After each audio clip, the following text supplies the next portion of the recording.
Partout. Lorsque vous voulez devenir président de la République, il faut être conséquent. Il faut avoir aussi des moyens. Il faut être conséquent. Déjà, Bazo a déjà 100 millions de francs congolais pour un candidat. C'est-à-dire qu'il faut déjà monter à Zana moyen. Très bien. Il faut déjà millionnaire en francs congolais. 100 millions de francs congolais, Zambongali Sekita.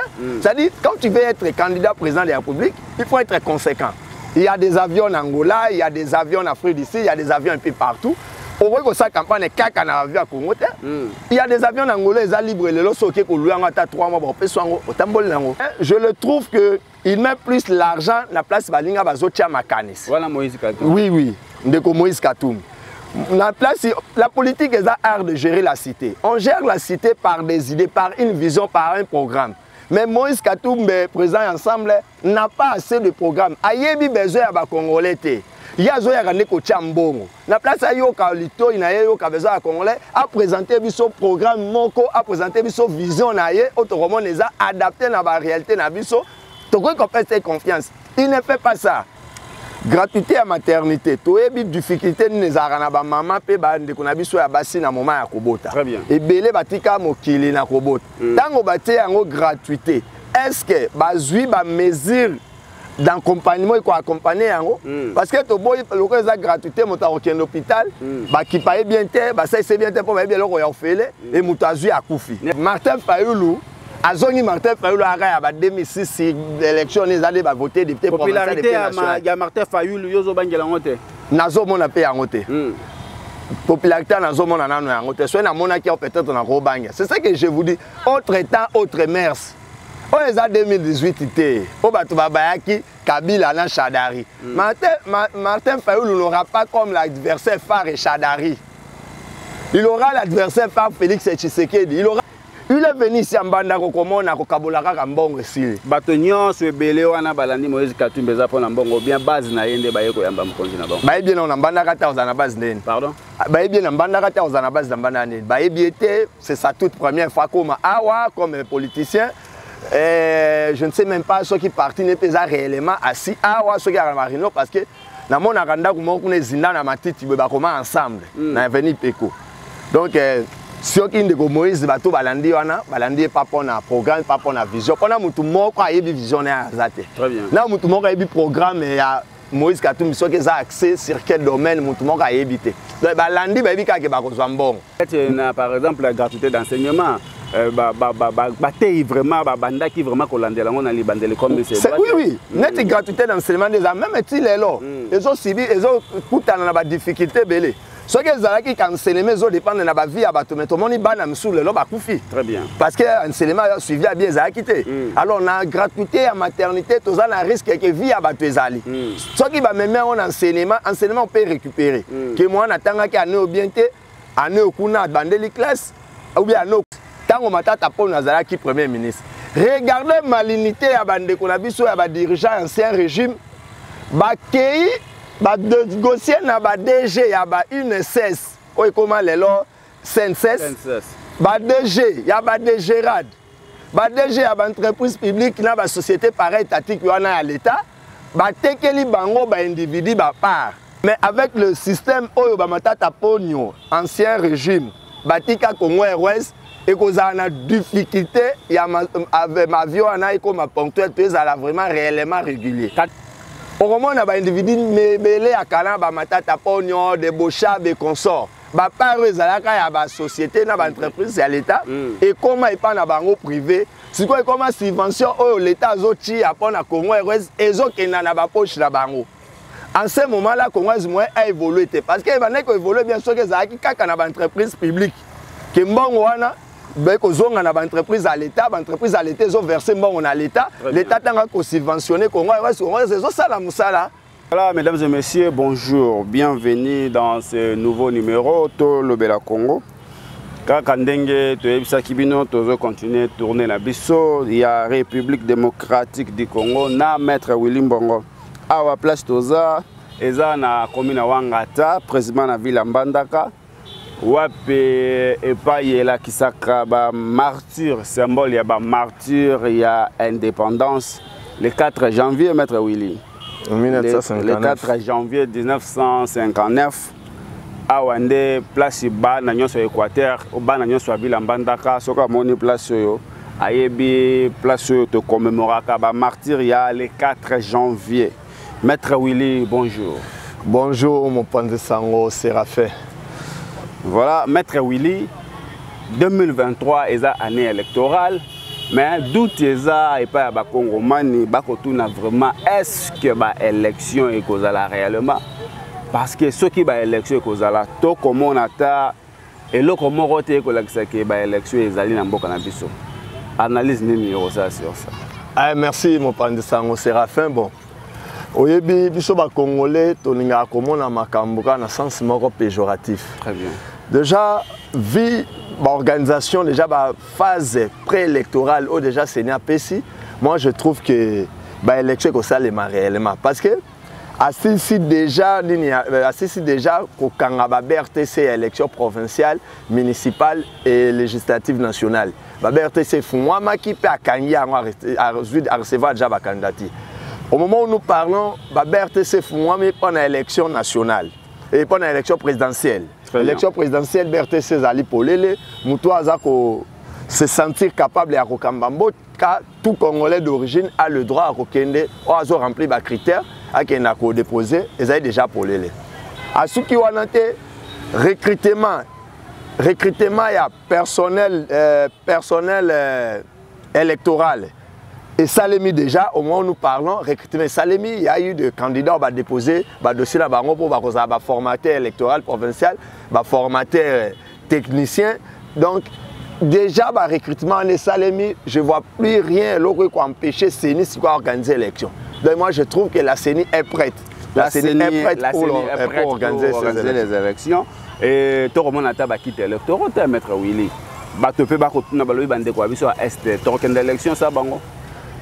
Moi, je trouve que, bon, d'abord, si on a répondre par rapport à la culte électorale, moi, je trouve que l'organe habilité, l'institution habilitée, c'est la CENI.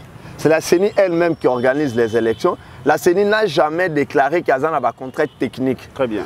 Quitte électorale, il y a un hôtel parce que l'élection est dans 3 mois. Soit qu'il est en novembre, octobre, novembre, voire même en décembre, parce que les élections sont prévues pendant le 20 décembre. Donc, il y a encore du temps. Tant que la CENI, qui est l'organe habilité et aussi l'organe technique, a jamais que la contrainte technique est allée, moi je trouve qu'il ne faut pas tout le monde dans le sens côté négatif. Il faut rester optimiste dans le délai au Sénat à prévoir pour jamais déclarer qu'il y a eu une contrainte technique pour empêcher d'organiser l'élection dans le délai. Très bien. Alors, l'élection, carte électeur, mieux que CENI a lancé déjà le processus, il y a un duplicata. Est-ce que moto par exemple, à 20 km, il y a la Mbandaka? Il faut que transport, carte, les sous mettre. Je crois que on a 3 mois. CENI a sali déjà processus, il y a délivrance, il y a du duplicata. Très bien. Bazo remettre le duplicata, bazo pesa le duplicata. Donc ce qu'il reste, que même au lobby il y a 20 km. Moi je trouve que à chaque fois, à chaque étape, CENI a améliorer ma gamme. Tant qu'on ça qui va carte, à constater que la carte n'est pas en bon état, que la carte a vraiment la qualité à malamouté. Le numéro est au coup fois, le combo est au coup fois. C'est ainsi que Asali a banni le processus à duplicata dans chaque chef-lieu, dans chaque antenne. Il y a chef-lieu à territoire ou dans chaque chef-lieu à province. Alors, en ce qui concerne la réalité, tout ça a un intérêt parce qu'il y a d'autres personnes qui ont 30-40 km dans le chef-lieu dans l'antenne. Moi, je vous dis que les années 4 études, le bureau permanent à CENI, il étudié Kawana et je trouve d'ici novembre, au moment où on a système ya ba duplicata oyo kozala mobile oyo kotambola kolanda bato ko s'approcher na population. Mais pour l'instant, d'abord duplicata délivrance nango ezo salema difficulté koza pour l'instant pour na bato ya musika. Mais je vous assure que si toko mabadele wana CENI akozwa ba précaution oyo kosunga électeur nyonso congolais nyonso aza na âge ya kovoter pour droit na ezala respecter akeno pona moto ya choix na ye. Totamboli ngana yo awa na ville Mbandaka tosali na sali sondage moko okomona mutu nyonso aotambola na carte électeur na ye eza déjà bakombo ekufwa babilo moko donc identité ya mutu eza te na carte ya carte. Ce qu'on posait question, il y a une duplicata, est-ce que la population, est-ce que la campagne que vous allez lancer pour faire éveiller la population au Ayebi Makamouana duplicata? Parce qu'il va trouver des problèmes sur l'élection. Mon pandi sango, point nous toucher, et ça point très important. Et là, on peut aussi na bandeko ba kambi aseni, bazala na difficulté, moro bazala faiblesse, moro absence et sensibilisation na mobilisation. Très bien. Alors que la CENI, ce qui a lancé opération, il faut qu'on les nyonso aye bazala informer na opération CENI azo sala parce que ya ko ipe ko sengela nango ezai droit na ye. Mais CENI comme on a net opération ya délivrance ya duplicata, on a ba congolais ebele ba yebité. Mais Congolais, parce que tout le monde n'a pas une radio, tout le monde n'a pas une télévision. Il fallait avoir un mécanisme. Mécanisme, il y a un message dans la opération, à s'informer que oui, si vous avez délivrance à duplicata, il y a adresse pour un mécarocaine. C'est-à-dire le mal on est que nos autorités au centrale électorale, vraiment la sensibilisation, mobilisation. Alors moi je trouve que ça serait mieux. 3 mois au Etikali, bameka ko lancer dans nos campagnes morata il y a 2 semaines.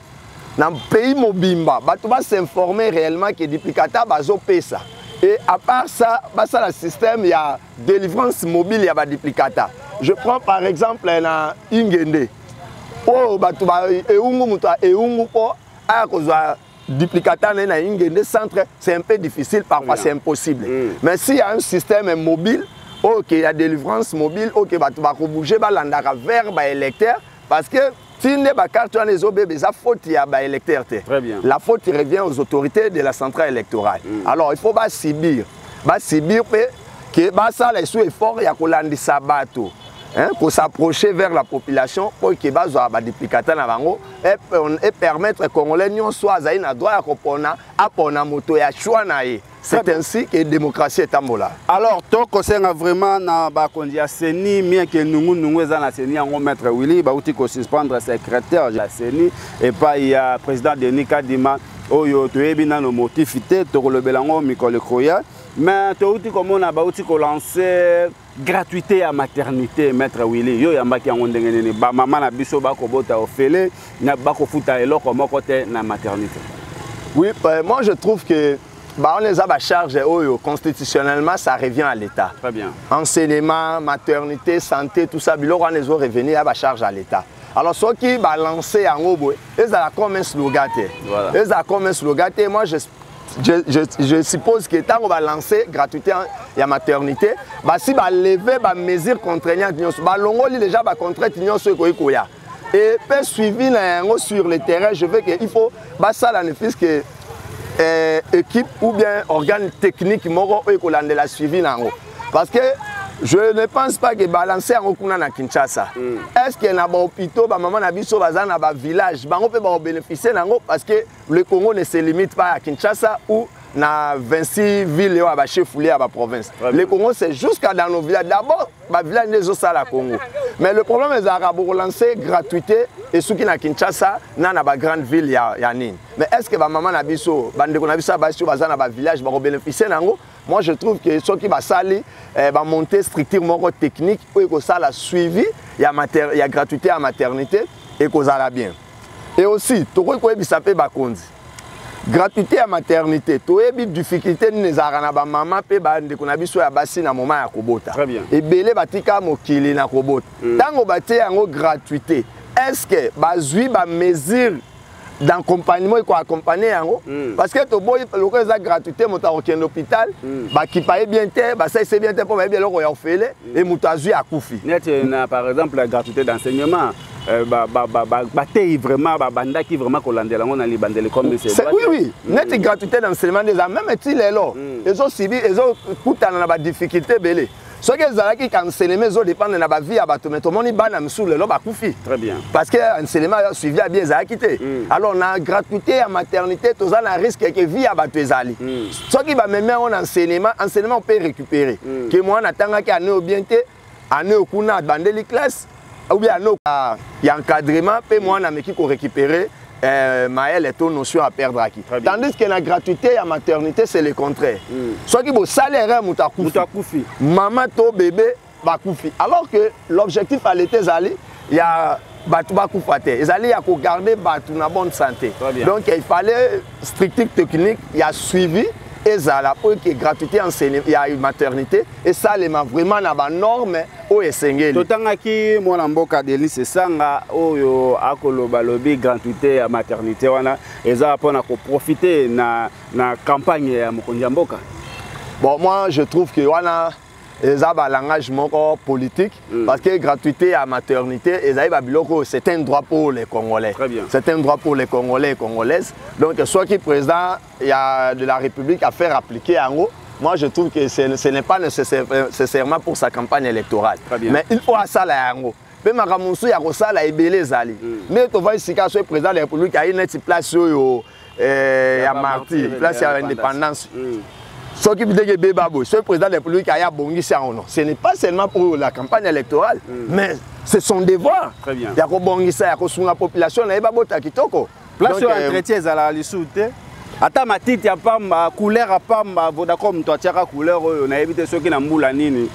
Ceux qui ba autorité communale ba komona ngo to ebi pété maître Willy ko voyager na intérieur ya République démocratique du Congo comme problème.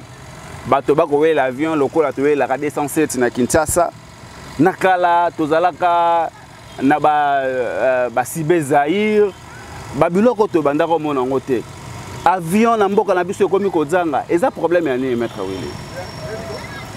Bon on a nazomona na bon netinga moko lelo naza victime nango parce qu'en principe je devrais être à Kinshasa ce soir 17h na kota stade pour la match à Lopa. Très bien. Lobi nazala na Matadi. Mais programme nyonso bebi naza victime ya biloko wana. Politique moko ya malonga l'état zo sala te pona domaine wana. Il a essayé un peu à kotia kotia société d'aviation pression, il y a réduire certaines taxes pour que ba kitisa ba billet na bango. Oui, société comme Congo West billet na ya mika ko revarancer, mais azana régularité te. Très bien. Congo West n'a pas beaucoup d'appareils. Il a que bien vieilles appareils. Lumumba appareil à Kala, Laurent Désiré Kabila appareil à Kala. Au moment où nous parlons, Laurent Désiré accueille checking. Lumumba Tikali, moteur est un problème, il faut pas qu'il s'en donc ils ont tambola teme. Lumumba outil checking car sika wa salina 2 mois ta outil checking. Malamoko moteur résout problème. Je ne sais pas checking ngo basa qui n'a pas norme ou pas. Je suis pas un expert, moi on compte na ba détail té. Toye de l'autre côté. Net côté na biso ligne ya Équateur, la société est régulière za Congo West et CA. Congo West ponctualité za envers les clients na. Vous pouvez acheter les billets pour voyager le 9 et comme le 8 il y a émission qui a en volte avant une fois pour que voyager le 22. Après choper date nanté. Après choper date tatiki au que ça date à partir à le 22. Très bien. Ponctualité za CA au hasard un peu ponctuel, il y a pas à 3 appareils. Et moi je trouve que c'est un peu difficile 3 appareils et voler na mboka munene lokwa Congo mboko ezali au superficie nango ezali 2 345 000 km², 3 appareils seulement et voler et couvrir un grand pays donc c'est difficile. L'opposant Matata Ponyo a déposé candidature na la présidentielle. Matata Ponyo a lobby atikaka 4 avions. Atikaka 4 avions ya Congo Airways et puis azala qui déjà peine ya kosomba mibale mosusu pona ekoma 6. Mais l'avion wana ekufa à lobby ce qui est à zone à pouvoir ya mboko yo akozala na possibilité akosala susu ebele. Comment na Matata Ponyo kotika candidature na ye okosala analyse nini na candidature ya Matata Ponyo? Bon avant tokoma na dépôt candidature ya président ya LGD mais c'est ancien premier ministre mais c'est Matata Ponyo. Je voulais un peu kotia moi maloba na makambo ya avion. Nayoka ma koyoka ndeko Matata Ponyo ça la déclaration qui a tikaka Congo West na 4 avions avec possibilité à resomba de na simanaye que société za ko kena na faillite. Oui, il a raison à Kolbatika qui a 4 avions mais atika Congo West l'état ni. Congo Airways ezali société oyo l'état congolais yé moko l'état azaki na part na 80 azana 16%. Ya part na na 4 ya Congo Airways. Oye kozwa ba entreprise para étatique bazalaki na ba côte na bango na ba part na bango na 4 ya société Congo Airways. Tango Matata Ponyo azalaki premier ministre. Regardez malignité ya bandeko na biso ya ba dirigeant ancien régime ba kei ba négocier na ba DG ya ba UNSS oyo comment lelo CNSS ba DG ya ba DGRAD ba DG ya ba entreprise publique na ba société pareil étatique wana ya l'état ba tekeli bango ba individu ba part okomona ba individu mebele ya kana ba matata ponyo de bocha be consort ba part ezalaka ya ba société na ba entreprise ya l'état et comment epa na bango privé siko comment subvention oyo l'état azoti apona Congo Airways ezokenda na ba poche na bango.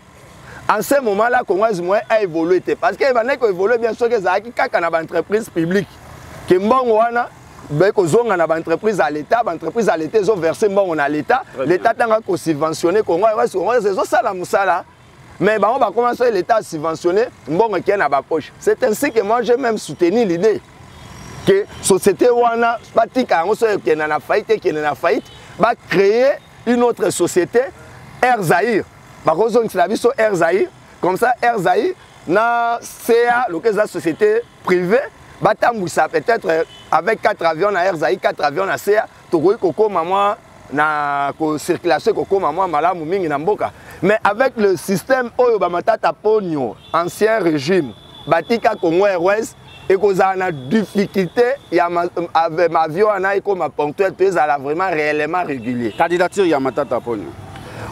Bon, c'est un Congolais, un ancien premier ministre. Il a dirigé ce pays tant bien que mal. Alors, le Col a aspiré, a posté comme président de la République. Moi, je trouve que ça serait mieux avant que je puisse faire des analyses sur sa candidature. Il faut nos projets, programmes de société.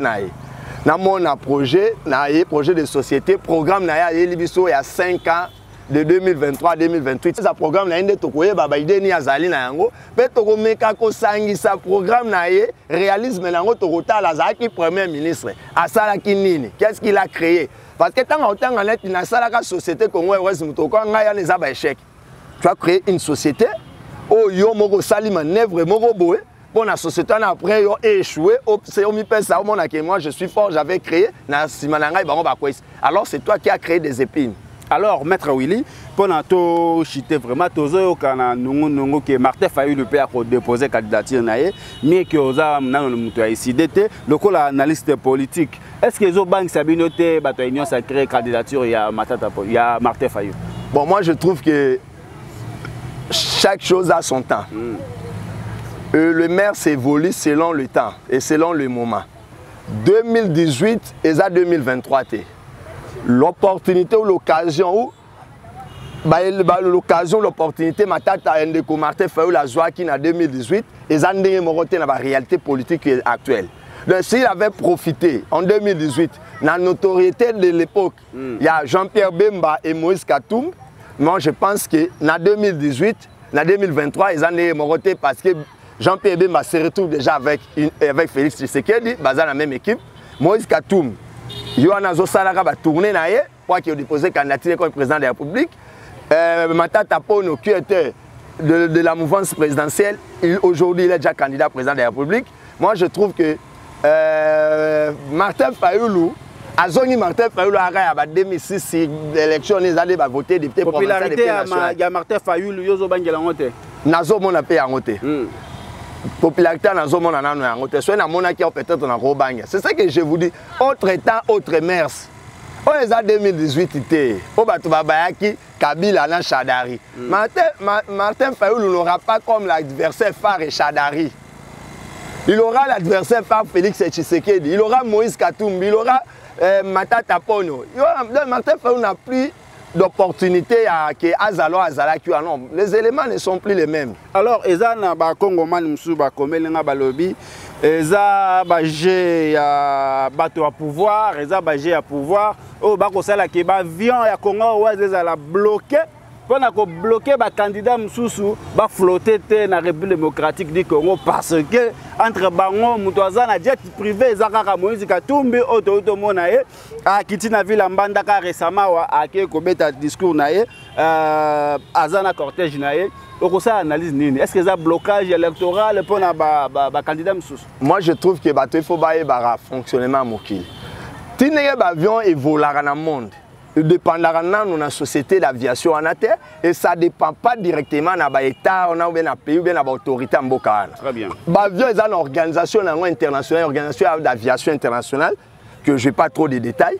C'est sur base de Bangonde qui vol tel et qui fabriqué dans un tel. Et ils ont droit à 5 ans à voler. Ceux qui 5 ans qu'il faut voler, ils ont un checking. C'est-à-dire qu'il y a déjà des programmes où ils ont dépendre de l'élection à RDC. L'avion n'est pas non par rapport à l'élection à RDC. Si ça arrive à être Congo Airways, et ça dit qu'il faut appareil qui est checking. Maintenant là, parce que nous avons des élections, et Vandawa, crash. Pour se payer ça va opposant. Moi, je trouve qu'il y a des avions partout. Il y a des avions partout. Lorsque vous voulez devenir président de la République, il faut être conséquent. Il faut avoir aussi des moyens. Il faut être conséquent. Déjà, Bazo Senga a déjà 100 millions de francs congolais pour un candidat. C'est-à-dire qu'il faut déjà moto à Zana moyen. Très bien. Il faut déjà millionnaire en francs congolais. 100 millions de francs congolais, Zambon Ali Sekita. C'est-à-dire, quand tu veux être candidat président de la République, il faut être conséquent. Il y a des avions en Angola, il y a des avions en Afrique d'ici, il y a des avions un peu partout. Au moins que ça campagne caca na avion à Congo. Il y a des avions angolais libres les lots qui ont 3 mois pour au tambol. Donc moi je trouve que pour les candidats présents c'est le gouvernement en place qui a empêché la campagne. Bazo bambongo ba kendayer ba louer avion. Ils ont normes ça revolé. Ba il y a comme ça total ceux qui va avion ko pimboate. Martin Fayulu a volé en 2018, Félix Tshisekedi. Il était encore candidat à l'époque de l'opposition. Il a volé, il a fait sa campagne électorale. Alors pourquoi aujourd'hui on peut que ça va? Comment on est arrivé à Moïse Katumbi dans la ville en Bandaka, Maître Willy? Comment on a Moïse Katumbi a assuré quelque chose dans la présidence? Depuis que j'ai Monsieur Moïse Katumbi, le président du parti politique Ensemble, bon, on a dans le domaine sport, c'est là où je l'ai connu. Il évoluait très bien avec son équipe Mazembe. Hermoro a soutenir les Léopards, une équipe a soutenir les Léopards. Par là, vraiment, je voyais que non, le monsieur volait dans le bon. À un moment donné, a plongé dans la politique avec l'ancien président de la République, Joseph Kabila. Aïe, le sous n'a pas ambition, il y a Moko. Mais je le trouve qu'il met plus l'argent dans la place Balinga Bazotia Makanis. Voilà Moïse Katumbi. Oui, oui, Ndeko Moïse Katumbi. La politique est l'art de gérer la cité. On gère la cité par des idées, par une vision, par un programme. Mais Moïse Katumbi, président ensemble, n'a pas assez de programme. Ayebi besoin à Congolais. Il y a besoin de Chambongo. La place à Yoka Lito, il y a besoin à Congolais, a présenté son programme Moko, a présenté son vision, autrement les a adapté à la réalité. Tu crois qu'on fait confiance. Il ne fait pas ça. Il est venu ici en Banda Kokomo na Kokabolaka Kambongo ici. Batonyon se belé wana balandi Moïse Katumbi za pona mbongo bien base na yende ba yeko yamba mkonzi na bango. Ba bien on Banda kata na base nene. Pardon? Ba bien en Banda kata na base Banda nene. Ba biété, c'est sa toute première fois comme awa comme politicien. Je ne sais même pas ceux qui partent n'est pas réellement assis awa ceux qui à Marino parce que na mon aranda ko mo kuna zinda na matiti ba koma ensemble na avenue Peko. Donc si on a Moïse bato balandi wana balandi pas pour un programme pas pour une vision on a mutu moko ayebi visionnaire azate très bien na mutu moko ayebi programme ya Moïse Katumbi so que ça accès sur quel domaine mutu moko ayebi te donc balandi ba bika ke ba kozwa mbongo les autres ce sont des curieux au kana au kaka kombo na tala enano donc c'est un peu ça. Voilà mesdames et messieurs toko rappeler bino que toza toujours na ville Mbandaka. Wapi pa imona mboka Moïse Katumbi akiti lelo na ville Mbandaka mieux que Mbula mais bana Mbandaka vraiment ba se présenter bana Mbandaka ba yeko accompagner Moïse Katumbi Maître Willy to komi vraiment na suka ya émission à Mokolo Malelo lilo banayo pour la population ya RDC Rosalie. Bon là on a relingana loba pour la population message to tina mikolo ezaka la prise de conscience électorale. Très bien. La prise de conscience électorale na limite to voter batou par rapport à la vision. Batou ba ko ya ebela wa na comme député na comme aboy. Programme les anini. Ce qu'on commis député ko sala nini. Avant comme député tu faisais quoi dans la vie? À part on ya kini na société. Hein? Il faut total to se poser la question na ba réponse européenne ça ne to ko ba qui réellement to sala ya comme député qui réellement to pesa ya comme président de la République. Mais au ko voter moto député parce que a comment ko sombela ka batou ba cercueil. Akoma kosombelaka bato ba cercueil chaque jour famille ekufa sobi ba cercueil ne sur base ya auto récompenser ton fait ça est député non. On peut pas élire un député comme ça. Député ali mutoa ko kena ko représenter population. Akei ko sala mibeko, akei ko contrôler gouvernement. Est-ce que moto a maîtriser ma camarade? Est-ce que tu as voté qu'à pas sommer la biso ba cercueil? Très bien. Quand rapport à Tchakanga na Moussa, quand rapport à Kabela qui a bon, toi sommer bien. Non. Il faut voter d'abord moto a ko incarner ba valeur. Moto a na ba valeur cognitive. Moto a yebi souci na moto a yebi passe na moto a yebi bo senga na yo. Et la personne qui est capable à côté elle m'a pas lobi problème na yo. C'est comme ça bateau to voter député. Que mon toit côté à l'Assemblée nationale devant le président de la République, premier ministre, pas le problème au Yozanayango, mais bayo qui est bayo résoudre. Et non un incapable. Un baba au moto à l'Assemblée l'Assemblée pour voter. Moto pas au salle à terre pour voter en 2006, 2011, 2018 à ça la raté. Maintenant vous voter pour et ça la sous-souligne. Donc c'est un peu dans ce sens message na Rotam Busamikolo et Zakaka la prise de conscience électorale. Tous en a conscience si y a élection au que nos sala et Zalibo Moinabiso. 5 ans à biso na mboka zo dépendre na élection to ke na rosala. Alors population amikakota la